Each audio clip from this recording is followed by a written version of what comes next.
Diabetes food care.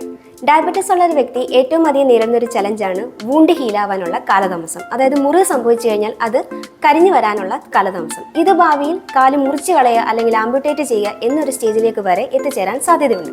So prevention is better than cure. Diabetes ഉള്ള ഒരു വ്യക്തിക്ക് കാലുകൾ മുറിവ് എങ്ങനെ സംഭവിക്കാതെ നോക്കാം എന്നതിനെപ്പറ്റി നമുക്കിന്ന് ശ്രദ്ധിക്കാം. അതിനാദ്യമായി ചെയ്യേണ്ടത് ഡെയിലി ഇൻസ്പെക്ട് ദ ഫുഡ് അല്ലെങ്കിൽ ഫീറ്റ്. ദിവസവും നമ്മൾ കാലുകൾ വൃത്തിയായി സൂക്ഷ്മ നിരീക്ഷണം തന്നെ നടത്തണം. രോഗി സ്വന്തമായിട്ടാണ് ഇത് ചെയ്യുന്നതെങ്കിൽ ഉറപ്പായും ഒരു മിററിന്റെ സഹായത്തോടു കൂടി തന്നെ ചെയ്യണം. ഒരു മിറർ കാലിന്റെ താഴേക്ക് ഇങ്ങനെ വെച്ചു കൊടുക്കാം. പേഷ്യന്റ് തന്നെയാണ് നോക്കുന്നതെങ്കിൽ അദ്ദേഹത്തിന് കാലിന്റെ എഡ്ജും പ്ലസ് കാലിന്റെ ഫീറ്റ് ഇതെല്ലാം നന്നായി കാണാൻ സാധിക്കും.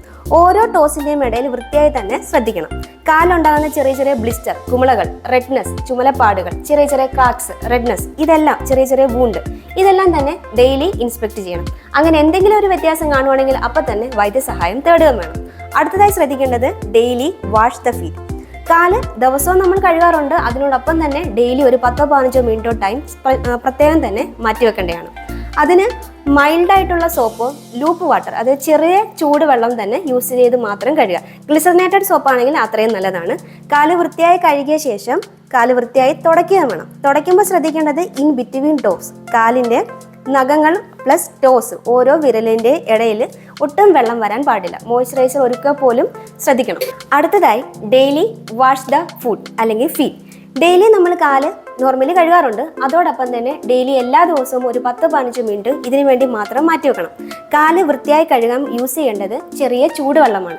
അതിന് യൂസ് ചെയ്യേണ്ടത് മൈൽഡ് സോപ്പ് അല്ലെങ്കിൽ ഗ്ലിസറിനേറ്റഡ് സോപ്പുകളാണെങ്കിൽ യൂസ് ചെയ്യേണ്ടത്. ആഫ്റ്റർ വാഷ്, കാല് വാഷ് ചെയ്ത ശേഷം വൃത്തിയായി കാല് തുടയ്ക്കണം. ടവൽ ഉപയോഗിച്ച് കാല് വൃത്തിയായി തുടയ്ക്കണം. അതിനോടൊപ്പം തന്നെ ഫിംഗർ ഇൻ ബിറ്റ്വീൻ, നമ്മുടെ ടോസിൻ്റെ ഇടയിൽ ക്ലീൻ ചെയ്യാൻ മറക്കരുത്. ഒട്ടും നനവ് ഇതിലേക്ക് വരാൻ പാടില്ല. നനവ് വന്നു കഴിഞ്ഞാൽ ഭാവിയിൽ അത് ഫ്രിക്ഷന് കാരണമായും അതൊരു മുറിവിലേക്ക് വഴിയഴിക്കുകയും ചെയ്യും. അടുത്തതായി നഖം കട്ട് ചെയ്യുമ്പോൾ, കാലിലെ ഫിംഗർ നെയിൽ കട്ട് ഷോട്ട് ചെയ്യുമ്പോൾ ശ്രദ്ധിക്കേണ്ട കാര്യങ്ങൾ.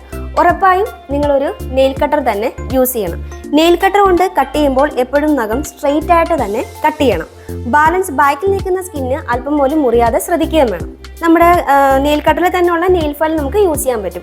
നെയിൽ ഫയൽ ഉപയോഗിച്ച് നമ്മൾ ഇതിൻ്റെ എഡ്ജ് സോഫ്റ്റ് ചെയ്യാൻ ശ്രദ്ധിക്കണം. ഡയറക്റ്റ് ആയിട്ട് ഹോട്ടോ കോൾഡോ ഒന്നും തന്നെ കാലിലേക്ക് അപ്ലൈ ചെയ്യാൻ പാടില്ല. വേണമെങ്കിൽ സോക്സ് യൂസ് ചെയ്യാം. പേഷ്യൻ്റ് ഉപയോഗിക്കുന്ന ഫുഡ് വെയർസ് അല്ലെങ്കിൽ സ്ലിപ്പേഴ്സ് എന്താണേലും കറക്റ്റ് സൈസിൽ തന്നെ ആവണമെന്ന് ഉറപ്പുവരുത്തണം.